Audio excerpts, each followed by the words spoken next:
Hello, I'm Aubreyshepherd, and this is John Rule, and we will talk about some wildflowers and some other things, maybe. Oh, What's that? Locust? Shell? I don't know. And here's This is a moth. yeah, a skipper. And A skipper. he's on a non-native plant, but he was sitting so still early this morning that I just took advantage of that and got some close-ups of that. So lots and lots of small skippers on the wild, on the sunchokes. Uh-huh. But they were 12 feet high. Oh, wow, that's nice. They're really working them. And some bees. Well, you can see them on these guys. Yep. And beautiful. That one, now that's using a tiny aster, and they're important this time of It year. ought to be time for the fall asters to start blooming. Yeah. And all the goldenrod are starting.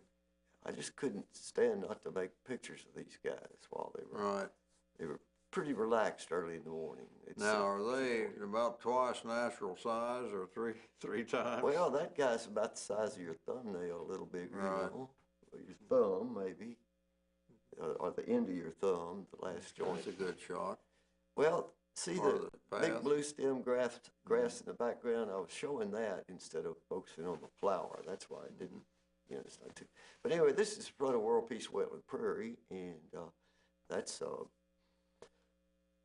evening primrose, which is in bloom when you get up in the morning on a good day like this. Not in the evening, actually, it's prim in the evening. But this is boneset, and can you see that bug? His head's up. I can, yeah. And it's kind of these things are hard to photograph. These aren't the best ones I ever got, but if they're this good, I'm proud of them because, again, you don't want the wind blowing. You've got to have good light. And, large butterflies have really been visiting these boneset. Yeah. At your house or here in town? Up on top of that Baldwin, up on top of one of the hills there. Yeah. Okay, well, these little guys are predators, and in one or two pictures I have here anyway, you can see that there's a tiny, what are those little aphids or something? Right, and their prey. Some of those are around, so that may be what he's eating, because the first shot I made of that going on there, I made a wider shot, and you could see the little aphids, and now you can see a little more detail of his body design and his eyes and tentacles there. But made a lot of those and shared a lot of them. Now that's a tiny butterfly that's on near a tiny aster in the background, and he's getting bigger now, and it's probably a gray hair streak. Among the hair streaks, the grays are the ones most often to hold their wings open for you like that. So you see that's accommodating. It's very frustrating when they don't. And they change. See how it's changing position. That's great. This, I'm pretty sure, is him also, but the light's a little too bright, and it almost looks like it's not a gray hair streak, but see the little projection off the wing at the back of the wing. Yeah. All those hair streaks have that, and then the eastern-tailed blue. Yeah, I've seen photos of those.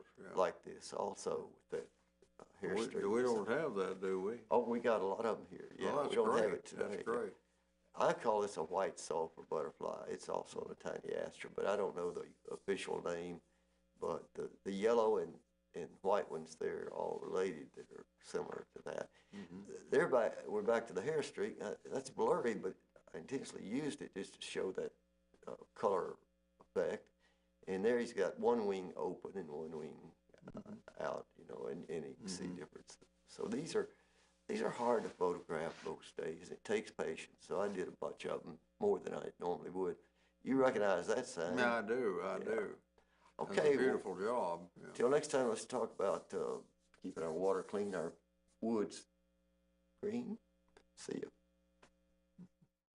It's the 23rd of September, 2013, and John Rule and I are talking about photos from Fayetteville, Arkansas. Guess what? They're tearing up a trail to replace it because it doesn't quite have the right slope up to that entryway there. See, this is the Solagee Trail, and that's the old trestle. Yeah. And in the background, you see they cover up the arch, John. You know, you've seen that arch up there. I have. And so the trail's going through there, and it's allegedly going to be safer. Those guys are inside there. They're doing a little cleanup on the inside of that concrete culvert they put in. They're scraping off the stuff that's kind of loose and might fall off. Well, it looks considerably different. It sure does. Well, this is a coreopsis of an unusual orange that I thought people would enjoy seeing, and even you got to try to hold it still in spite of the breeze blowing. And there's been a lot of breeze. Yes. There's Susan Young in the green shirt sitting there waiting. She's being introduced to speak at Flower Garden and Nature Society, and that's the president of the society at left over there talking. You can see some of the people who were there. That was Saturday morning up in Springdale, so this is not really, but Susan and a bunch of people there. There's Lauren Hawkins, and there's a man who's himself presented walking there, and I can't remember his name fast enough here. Susan was showing off the old homes she has pictures out there from the museum where she works, the Shiloh Museum in Springdale.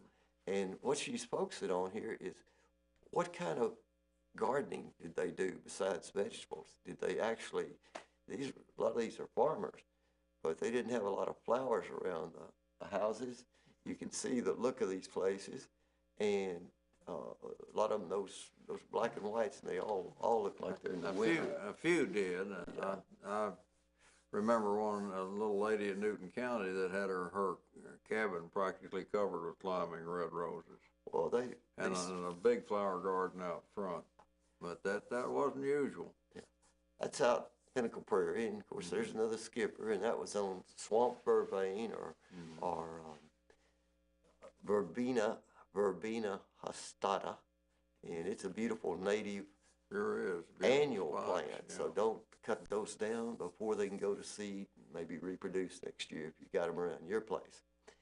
Here's a mix. I like mixes of things, and this is the tiny asters growing up amongst the flowers of a tall goldenrod. So you can see these are two really important plants right now this time of year for the bees. Yes, I was surprised at the variety out there. Oh boy, that grasshopper's eating the seed of a milkweed plant, and that's a very precious prairie milkweed, tall green milkweed. See, you see the seed in his mouth? It's just like the ones over there to the right. And that's the first time I ever caught a clear picture, even this clear, of a grasshopper eating those seeds. So I was kind of proud I stood there in his picture about 25 times, you know. But anyway, here's boneset again with two different insects. This particular one here is, once again, I think we mentioned last week, the soldier beetles. And now we've got, this is ironweed with pretty nice skipper on it.